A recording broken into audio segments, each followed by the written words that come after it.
Welcome to today's podcast. My name is Pearlie Brewer, and I will be your host.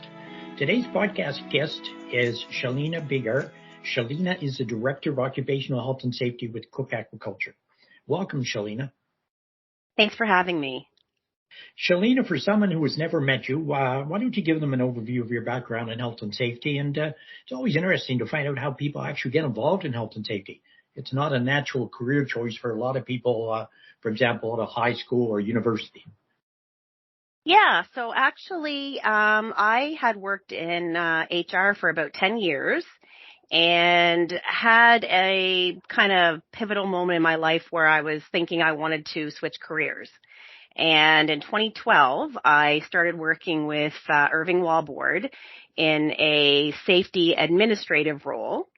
And then once I started to work there and I got more involved in the safety side of things, I kind of thought, geez, I really like the safety stuff. So it just kind of went from there, and I moved on into safety throughout JDI. I met the Director of Health and Safety for the Construction and Equipment Division, who was my mentor through my safety journey, and basically got me to where I am today. So it's been a great 11 years. It's hard to believe it's been that long, but it has been a great experience, and I'm really happy, with the choice to switch my career path. So, what are your current responsibilities in health and safety at Cooke's? So my responsibilities at Cooke, right now I have a team of 4. So I've got 2 health and safety specialists, and I have a WCB claims coordinator, as well as a safety training and compliance coordinator. So that's my team that I manage. I coach them along. Part of what I'm also responsible for doing is implementing some new programs in the company, educating our management, our upper management, as well as our frontline supervisors just on their responsibilities and the importance of health and safety in the organization. Now, it seems every time I go on media, the different forms of social media, I'm reading about Cooke's expanding, buying a new operation somewhere in the world. As an organization, how many employees and locations would Cooke's have right now? Oh gosh, globally, I don't know if I could give you a specific number. In Atlantic Canada, we have roughly around 11 or 12 divisions that fall under the Cooke umbrella, about 2,200 employees in total. And that spans over processing operations, farming operations, hatcheries, trucking, a vast number of things. And then globally, as you mentioned, we have our hands in everything, basically related to seafood. So we've got operations in Australia, Chile, Scotland, in the U.S., Uruguay, just all over the place. So, and we're continuing to expand. So, we are definitely a global leader of seafood, if not the global leader at this point. So. Now, has that given you an opportunity to travel some, or are you pretty much focused on Atlantic Canada? My focus is Atlantic Canada, that I'm responsible for. However, I do speak to and work with some of our other health and safety managers and directors located in other parts of the world. I do go to the U.S. And help out a little bit in Maine with our folks down there. And, in the future, hopefully, I will be able to do some traveling to our other parts just to kind of compare what they do to what we do and share just our knowledge on what we can do, because what they do over in Chile is similar to what we do here. So that is definitely on the docket. So what's a typical work week look like for Chalena? And I know certainly they all vary, but what might you do in the run of a week? It's always interesting.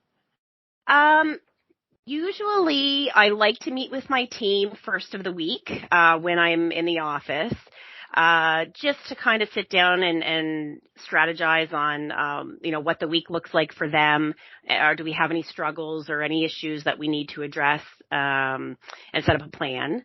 Then after that, it's it could be anything. To be honest, I could get a phone call to go somewhere. I have meetings with upper management frequently. Right now I'm in the middle of rolling out a couple of new programs in the company. So we've recently signed up with IS Networld. So that's been a big, a big thing recently.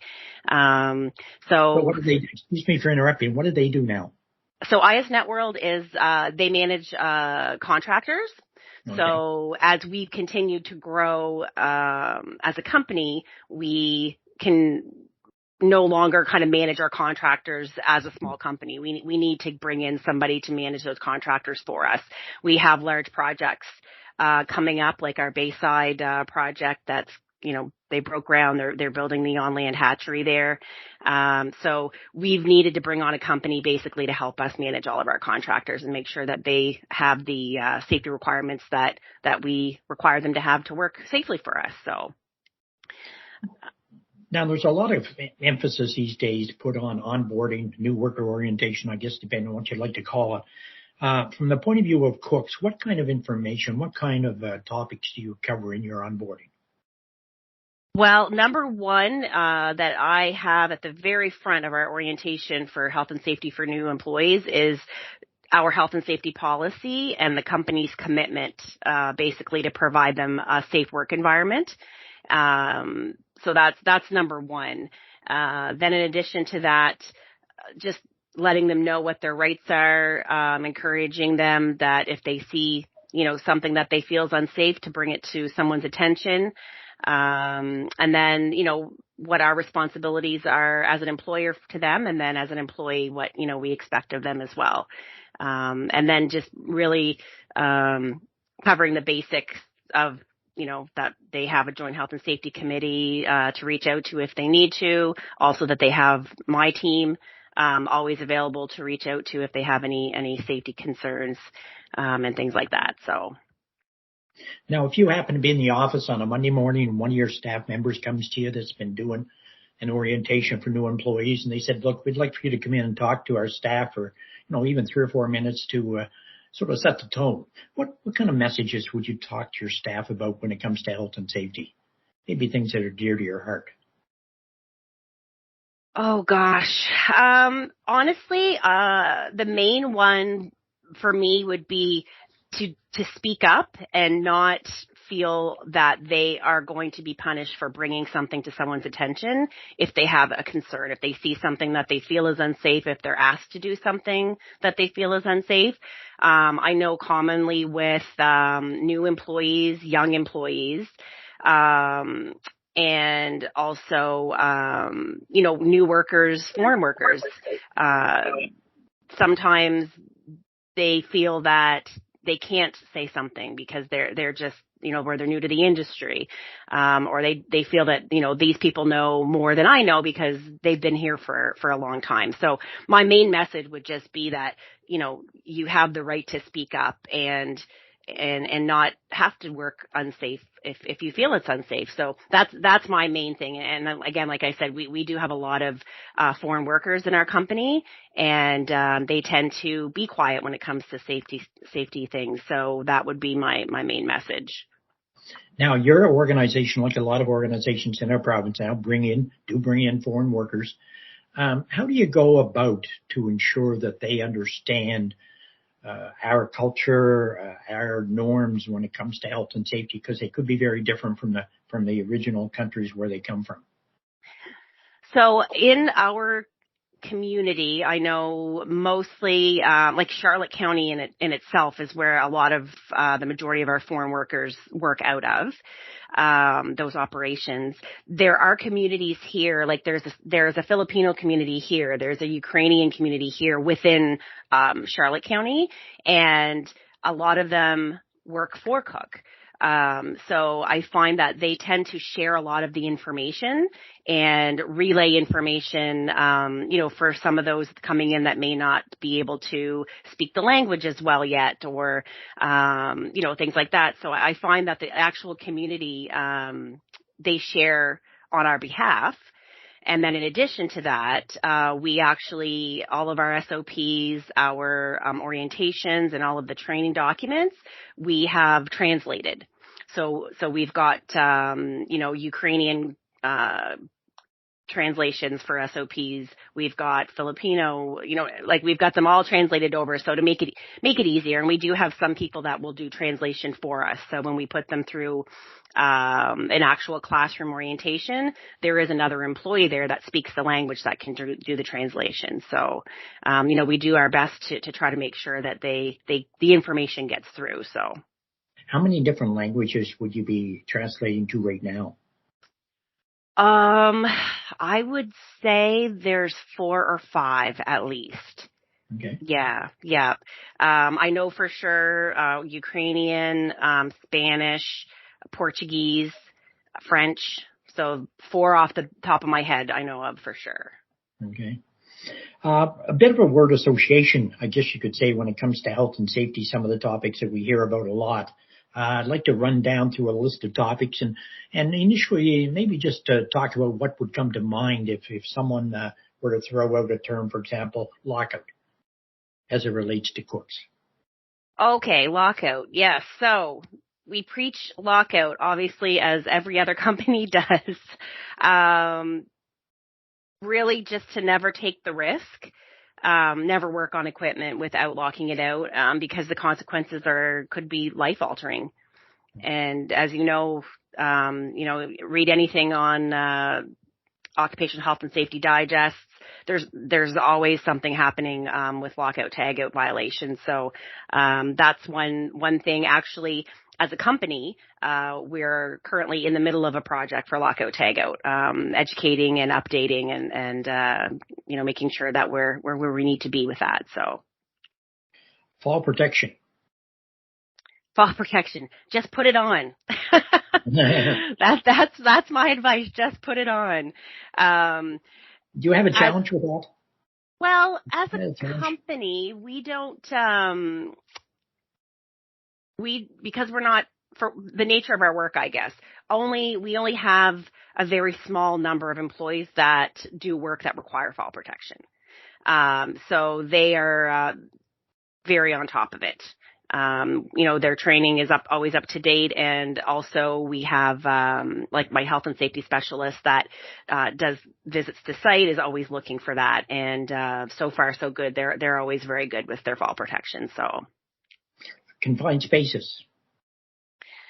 Oh gosh, confined spaces. I learned early in my career, confined space was something thrown at me, and I feel like I know it inside and out.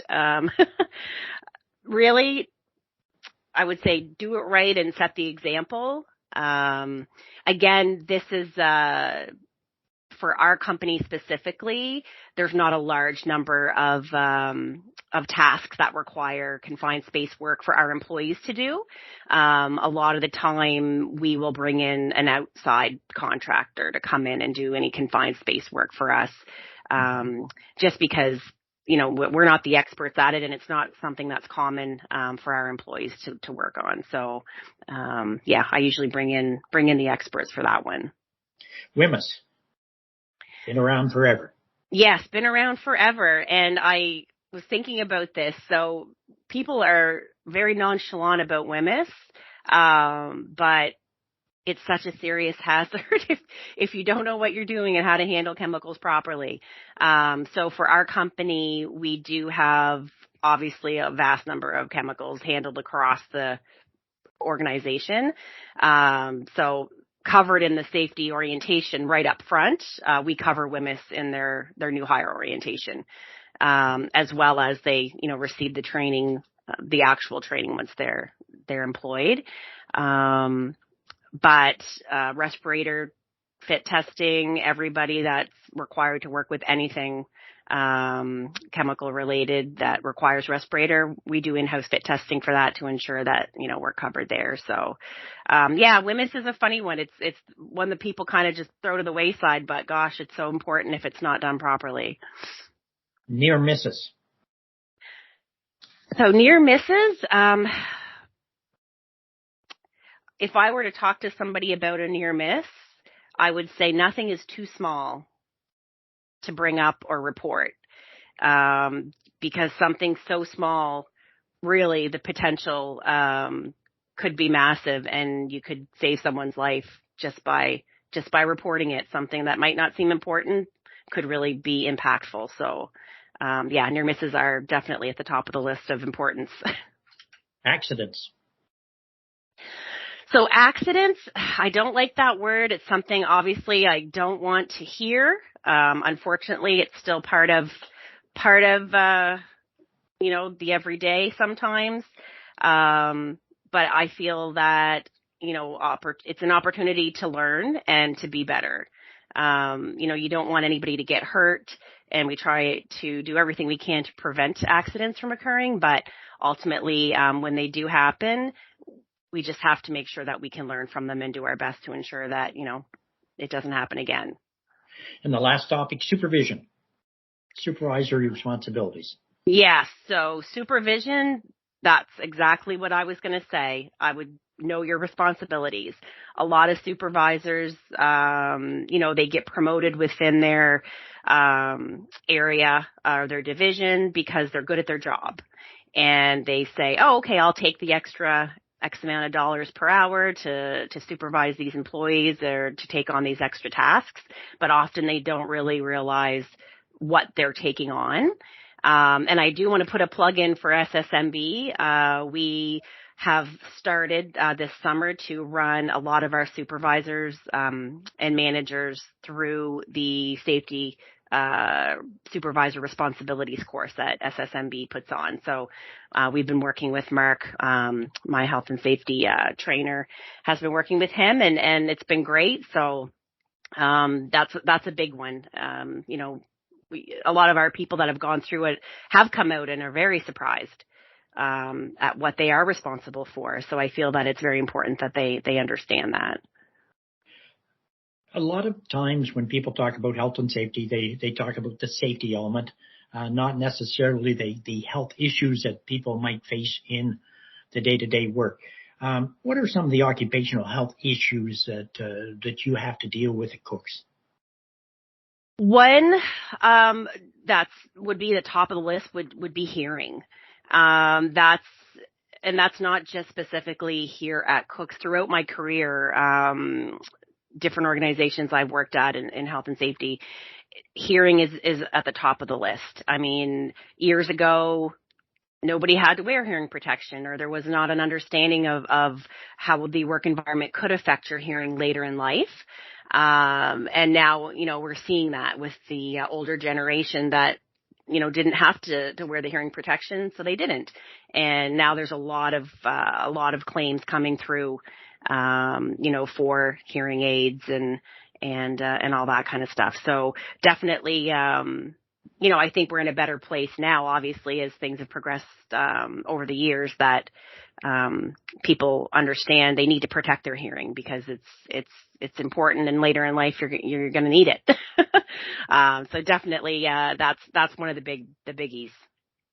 Now, one of the topics that I keep hearing folks bring up at workshops I've done around the province is hiring staff, and the difficulty in hiring staff, and the difficulty in keeping staff. In the case of hiring staff, you mentioned you were hiring a lot of foreign workers. Do you see yourself hiring even more of them in the future? Yes, I believe so. Yes, we actually do have a HR person that her role is immigration. Okay. And working with foreign workers. So that her role was developed specifically for that. Like, we cannot find enough workers to do the work that we have. And so that 100%, that will be continuing in our future. So baby boomers, Gen X, Gen Y, millennials, organizations struggle with such a mix in the workplace, and how to keep them all safe and keep them on staff, I guess you could say. How do you deal with that issue? Because you must have people of all ages in your workforce.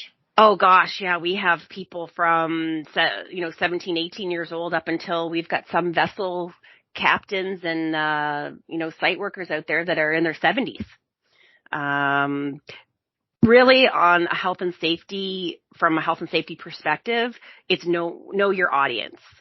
And that's how we manage it. We understand when we go out there, we might have 4 different generations of folks that we're speaking to, when it comes to dealing with health and safety issues. So really it's knowing your audience and then just providing guidance, and listening and educating them in a way that we know that they're going to understand it. So I'm not going to ask, somebody that has a flip phone and he's never had a smartphone and say, oh, well, you can do that on our app. So let's put that app on your phone. And he doesn't know what that is. And, he's old school. Okay, I will provide you with a binder with this information or a pamphlet or whatever. So, it's just, again, dealing with the knowing your audience and then and going from there and making sure that they get the information that they need in whatever way is, easiest for them. Now, as a seasoned health and safety professional, what kind of advice would you give to someone new coming into the health and safety profession, whether it's at Cooke's or perhaps at some other industry in the province? Be patient. Take it all in and don't give up. Health and safety this career path is a roller coaster, but it is so rewarding. There is obviously stress because you have other people's well-being kind of on your shoulders. You feel that, but it is so rewarding and it's so worth it at the end of the day to know that you're helping to keep people safe and people appreciate that. They truly do. And that's evident within our company. We've received great feedback from different employees and managers that, have thanked us when we've had to come in and deal with a situation or, make a change to something. And they've been appreciative and actually thanked us for that. So, be patient. It gets better. But yeah, I think that would be my advice. So how is technology changing your job as a health and safety professional? Definitely making it better. Just with the way technology has been, advancing, we're able to get more information out and make things more accessible for people. I know I mentioned if we had an older generation employee that didn't have access to a smartphone. However, all of our sites have iPads. All of our folks out there, our managers and supervisors have iPhones and everything, and now we are able to keep all of our information in one area, on SharePoint, let's say, and it's accessible for everybody. Before, we would be printing binders and sending out binders to all of our locations, and then if something changed, okay, I got to send you out a new, section of this. I'll mail it out in our internal mail or snail mail, and then you have to update it. So I definitely think technology is helping health and safety in a way that you're able to communicate with your employees and just make information more accessible. So over the next couple of years, what would be some of the projects that you folks would have on the go to address health and safety?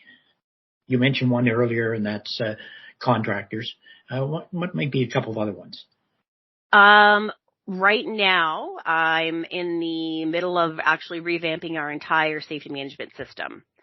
So that's been a big undertaking in itself. We had one, but as times change and as legislation changes, there's been a need to revamp that whole program, and so that's been a big project, basically. I'm trying to think what else. You ask a question like that and then my mind goes blank because I have so much that I can't just pick out one or two things. So, I would say right now the contractor management is the big one. Also revamping, workplace inspections for sites. That's one of the other things. So we use a program called Pronto Forms. I know other people that use that program as well. Revamping that for our sites, like our cage sites out on the water and our vessels, to do their workplace inspections, easily. They just have to bring it up on their iPad, go through it, submit it, and then I get an email with a copy of it. So that's another one of our projects that we're working on. So, and lock and tag out. One final question, one I'd like to ask folks is, of all the things you've achieved in your career, is there one thing that stands out that you're most proud of? I would have to say, really, it's the relationships that I've built over the years within the organizations I've worked. I run into people, here and there. I live in St. John, so it's a small city. So, you often are going to run into people that and, I could be out to dinner and I'll run into somebody that they're an employee at an organization that I had worked at in health and safety, and they remember me. They remember me from when I was there, from, being that safety person. And I feel that, if I made an impact on that person, that they remember, oh, that's Chalena. She was our safety person. And, and they'll say, oh, how are you doing? And, just the matter that they know, they remember me, and I made an impact somehow, that they remember me and they feel that, they want to say hello and catch up. So, I think that as a safety person, you really need to build those relationships with your employees. It's not, not just with your management team, but also with your frontline workers. And I feel for myself that that's been one of my biggest accomplishments, is that I built those relationships and they last. So. Well, look, thank you very much, Chalena, for joining us on our podcast today. I know you're very busy, so we'll let you get back to all your work. Continued good fortunes as your organization grows, and hopefully someday you'll get to see some of the other operations around the world. Yeah, I hope so. Take care and have a good day. Have a safe day. Thanks for the folks listening to our podcast. See you next week.